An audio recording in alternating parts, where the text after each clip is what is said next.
in the industry, field? yeah. You certainly think so. I would say over all the years that I've covered sports in this town, I can count on the fingers of one hand memorable baseball players, memorable athletes who you just don't forget once you spend some time with them. And certainly Oil Can Boyd is one of those. The Can has a new book out called They Call Me Oil Can. Oil Can joins us on the AT&T hotline. Good morning, Dennis Oil Can Boyd. John and Jerry here. How you doing? All right, how you doing, Dennis? We're doing very well. You're writing this book with Mike Shalin, and a number of interesting items in it. But what was the impetus? What was the motivation, Can, to go ahead and write this book? Well, it was not so much a motivation. It's something I've been working on for 15 years. It just didn't just get started. And the procrastination behind it basically was that I felt like somebody would give me a damn chance to play baseball. And all those years, I knew that if I wrote a book while I was playing, or either just a few years after I was playing, I knew that nobody was going to, definitely what's inside that book, nobody's going to ever let me near a baseball field again. So it was the time to do it. I'm not going to play no more. Ken, what element in the book do you think would have banned you from baseball or just certainly closed all the doors before they were ever open to you? Well, it started way before I got there, before I ever pitched for the Boston Red Sox. Mm-hmm. I was a man that definitely identified with being black. And I was very, very outspoken about it. I was very, very, I would say, knowledgeable about who I was. I was an individual in my heart and in my mind, everything that I thought. I wasn't a person that could be controlled, and I wasn't status quo. So definitely, without a doubt, I had problems, being accustomed to an atmosphere that I felt like the environment was led by bigotry. And I was in that atmosphere, and definitely a small town kid, had never been to the big city or anything like that. Coming from a small town in a small rural area down south, and in the period in time that I grew up, depicted my emotions. So when I got there and I seen a little bit of arrogance and attitude, it really, really disturbed me because I really hadn't left anything. I really wasn't going to anywhere different, no more than I was a Major League Baseball player, but life hadn't changed. Oil Can, at a young age, you were forced to face alcoholism, murder, and deceit. Would you give us a brief description of what form those took in your early life? Well, basically, I grew up in the South. Partially that's pretty much how I got my nickname. The whole environment in the South is infested with a lot of illiteracy and a lot of poverty, broken hearts, lives that are in disarray. Leads to a life of despair where alcohol plays a toll, especially in Southern Blacks' lives. Mm-hmm. It's liquor stores everywhere, man, and basically it's a infested environment to where it's just when you mix poverty and you mix rot gut whiskey, it's just a bad atmosphere. And along with that, you see a lot of broken homes and a lot of broken lives and a lot of broken spirits. And as a kid growing up living in that environment, you definitely can be accustomed to consuming this type of life, and this type of life eats you up. So I experienced drinking when I was small because I had parents that drink. Mm-hmm. I had uncles that drink, grandparents that drink, uncles and aunts, cousins and friends, everybody. I grew up in that environment seeing people, drink cheap whiskey and all the time and destroy their lives. And basically, it was really not destroy your life. Your life's already destroyed. You're a slave descendant. So this is some kind of way to drown your sorrows type thing. You admit, obviously, the big headline in your interview with Buster Olney that you smoked crack while you were pitching in 1986. You had a pretty good year that year, Oil Can, 16-10 with a 3.78. Would you have been better sober? Did it actually help your performance? I'm glad you asked that question. No, it's a metaphor that doesn't be summed up in that fashion. I have been under the influence of cocaine on the mound, but it's the difference when you're talking about, did I smoke it 5 minutes before I went out to pitch? No. No. Might have smoked it that night.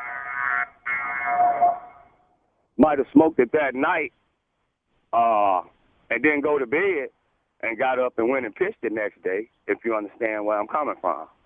So I can say that I would have been better. I don't regret that at all, not in an arrogant way. There's a lot of things to testify to the attitude why I would take that, you know, and say it like that I don't regret it. I don't. You know, it's an abomination. And a lot of people's lives are in despair behind this. I would call it.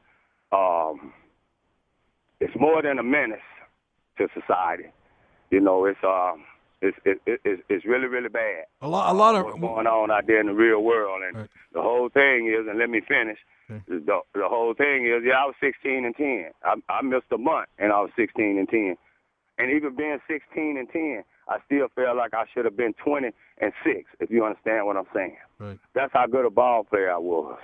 And yes, I did take for granted how good a ball player I was. I was blessed with a very uncanny super ability to play baseball. Not to pitch a baseball. I am a baseball player. I know the game inside and out. And yes, I did as a young kid, not really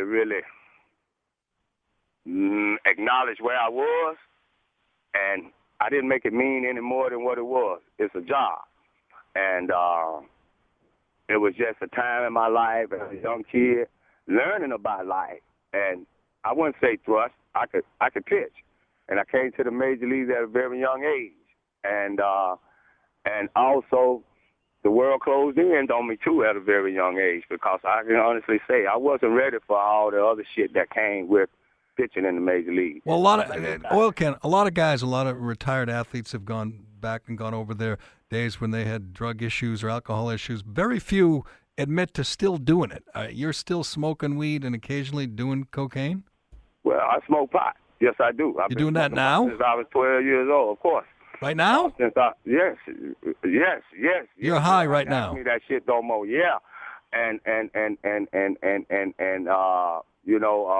before I become a hypocrite and say that I don't do something, I put it like this right here. When there ain't no more out there, then maybe you can ask me that question.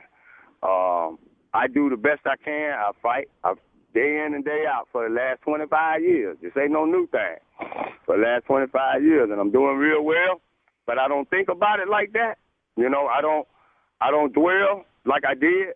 I learn about the substance, and I learn about what it was about, and how it affects me, and how it was with me in my life. So, you don't think you could be? You don't think you could be doing better? You don't think you would be doing better now or then if you just stopped smoking weed and doing coke? It don't work like that. It don't. It don't work like that. I got to the major league smoking weed.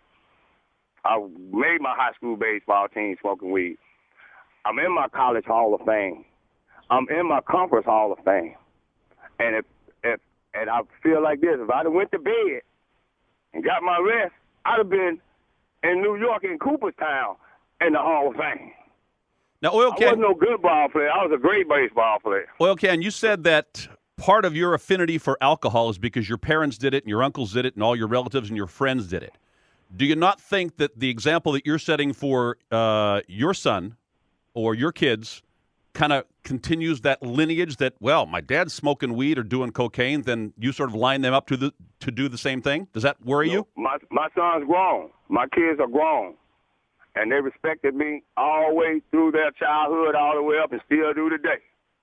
I'm a real good daddy and a very disciplined daddy, but I am not a hypocrite. I would let my kids grow up in this world, knowing about the world. And yes, I will tell you, and like I told them as kids growing up, there's some bad things out there in the world, and don't F with this and don't F with that. But you will live and you will learn. And And the best knowledge of life is experience in life. And I got through it to be able to tell Dennis and Callahan this morning that Dennis Boyd is fine. And I'm not responsible, and I'm not a hypocrite, and I'm not going to go out there and talk to kids and tell kids about the streets, because I'm not the one that's responsible for what goes on out there in the streets. Myself, I'm a prodigy of what the streets does. I'm a prodigy of what professional sports does. I was introduced to cocaine playing professional baseball. See, where I grew up at, that was some cheap liquor. And that's basically what it was growing up. As I grew up and I got into professional baseball at a young age, that's when I was introduced to this whole thing about the whole cocaine thing. I learned that being a pro baseball player. Well, you said you could be in Cooperstown if you stayed sober, correct? I would. If I'd have pitched 20 years, I'd have won 300 games without a doubt. Well, No you were question done. about it. You were done at the age of 31. Why? I wasn't done. They done me at the age of 31. Well, maybe they've done you. I'm playing now. But Oil Cam, what if you had been clean and sober and in great shape and not smoking weed and doing coke? Hey, nobody, let me tell you something. I was the best athlete on the field, period. Period. At any ball team I played on, I'm the best athlete on the field. Sober, drunk, high, whatever you want to call it. Nobody was a better athlete than me on the field. Nobody. So it wasn't my ability to get the job done that cut me short. So I can only say that I would be better. But if you guys would have never knew, if I would have never told anyone anything about my life, you say you're a pretty good ball player. Man, let me tell you something. I wasn't even at 45% of the ball player that I could be. And they thought I could pitch. Oil Can, I'd be interested. I was a good ball player. I'd be interested in asking you who your favorite teammate was, and I'll get to that in a second. But I think I know who your least favorite teammate was. That would be Wade Boggs. You think Wade Boggs is a bigot? I don't think it. I know it. It was raised like that. His daddy was. I spoke with his dad. His dad was. The boy was raised like that. All of it ain't his fault. All of it ain't his fault. It's inherited. It's passed down. What did he do or what did he say that made you understand he was a bigot beyond? They use the word nigga every day. Every day. To you? To your face? Shit, every day. It come out of his mouth. Every day. Yeah, he talked about it just like it wasn't shit, like it was common talk. You know, he learned that. That's not uncommon for a kid that grew up in Florida. Did you ever confront him about it? Every damn time he did it. That's why there was so much controversy with me. But the bottom line was that that's just the way it is, and I would turn out to be the bad guy because I question that shit. You mentioned. I question it, and I turn out to be I'm wrong for questioning Wade. Do you think the Red Sox as an organization were big? Well, if you protect that right there, what you call it? So is that your evidence that they were bigoted because they protected Boggs? If you, not just him, he ain't the only one. There's a whole bunch of them in the game, man. Wade ain't the only person who ever liked that. Wade ain't the only person that was like that.